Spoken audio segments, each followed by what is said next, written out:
We got our new ProGrip Dynatrac big brake kit.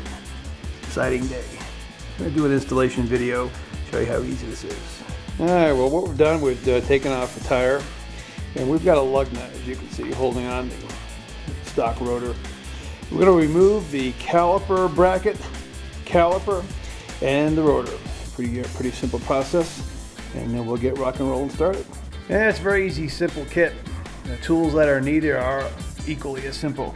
So we have a couple of combination wrenches. You're going to certainly need two of them. The third one, which is the 15, may not end up being used, but we're going to need a 21 millimeter, a 15 millimeter possibly, and a 13. And then we got some Loctite, which is always a great thing to have when you worry about brakes. This kit includes larger rotor, larger caliper bracket, brake pads, anti-vibration clips. Dynatrac has developed a formula that enables this kit to deliver up to 15% better braking, even after the additional weight of 37, 40-inch tires, 35-inch tires, whichever tire selection you've got. You start adding unsprung weight to a Jeep, the brake performance declines quickly. Yeah, stock system's real well engineered. Comes off very easily. Recommend getting I would say a wire coat hanger, or in our case, we use gear tie, quite a great little product. Let's see, we might have one handy. Here we go, gear tie. So you can use a gear tie and you can tie up your caliper. Stays out of the way real nice. And then you'll pull off the caliper bracket.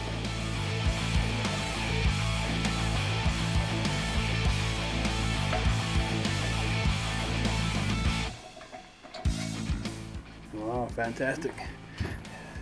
All right, we've got the stock rotor that we've pulled off, our 16 Jeep JK Unlimited. And one of the great benefits of this kit is the rotor size, being a big brake kit, is about 1.5 inches, a little over 1.5 inches larger. We go from about 11.7 inches, I believe it is, stock. Here it is. And that would be, yeah, there you go, 11.7. And we're going to look over on the Dynatrac big brake kit, and we are, looks like, just short of 13.5. And what that means is you're going to pick up 1.5 inches of diameter. When you start to increase the diameter, you start to increase the circumference, you start to increase the area. Now you start to increase your ability to cool the brake rotor, to cool the brake pads, and the leverage that it offers is noticeably significant. So you can see right here, pretty neat, side by side. We're about I would say a good 1.5 inches longer, and you can see how much larger this rotor is. We can go ahead and take this rotor. Here we go. Let's do that. That tells a story right there. Now you've got a larger rotor, same caliper. This caliper bracket will accept the stock caliper, which is great because now you don't have to break the lines, you don't have to go bleed the brake system, and it's just a great way to do it, very efficient. So this kit's going to use stock hardware. You can see we've pulled off the stock hardware from the existing JK brake system. We're going to go ahead now and relocate the hardware that's on the stock bracket. And this is for caliper mounting, just very simple. You can see pulls off one and pulls off the other. All right, it's time. We're going to go ahead and take the Dynatrac big brake kit in the front, and we're going to locate that very easily in the front. You notice the bottom of that rotor kind of comes out, so we're going to go ahead and put a lug nut in place. Pretty simple, just to keep it in place for now while we're completing the operation.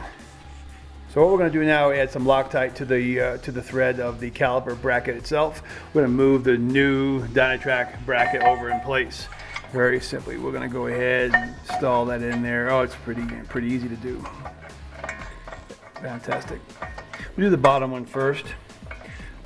So we got the bottom one in place. We're going to go ahead and put in the top one. We put our Loctite in place as well.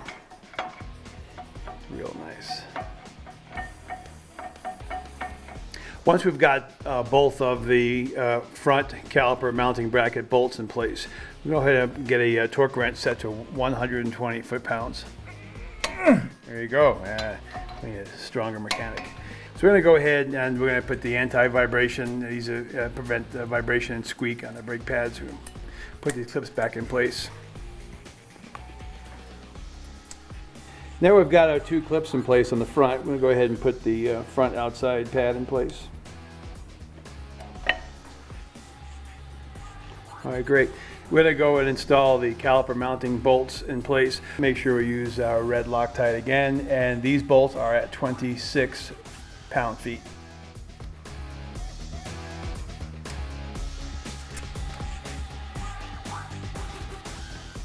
This is where your 15 millimeter might come in handy because you might not be able to get that outside bolt put in place. So you drop that 15 millimeter in place and you can hold that centerpiece from slipping. Just to make sure, we're at 26 pound-feet on the caliper mounting bolts. And don't forget the bracket bolts are the larger bolts, which are in the back here. Those are at 120 foot-pounds. So double check all your torques. Now that the caliper is in place, we're going to remove the lug nut. And we're going to remove our gear tie, which we use to hold up the caliper. In your case, if you don't have a gear tie, you go to www.teamtechoffroad.com and we'll sell them to you. Or you can go to geartie.com or use a coat hanger. We're ready to go. We're going to put the wheel back on this side and we're going to duplicate exactly what we just did 3 more times.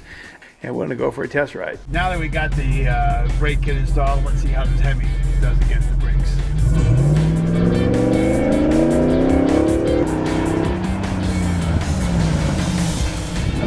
Woo-hoo! Now that brakes. You gotta have brakes like that to stop a Hemi.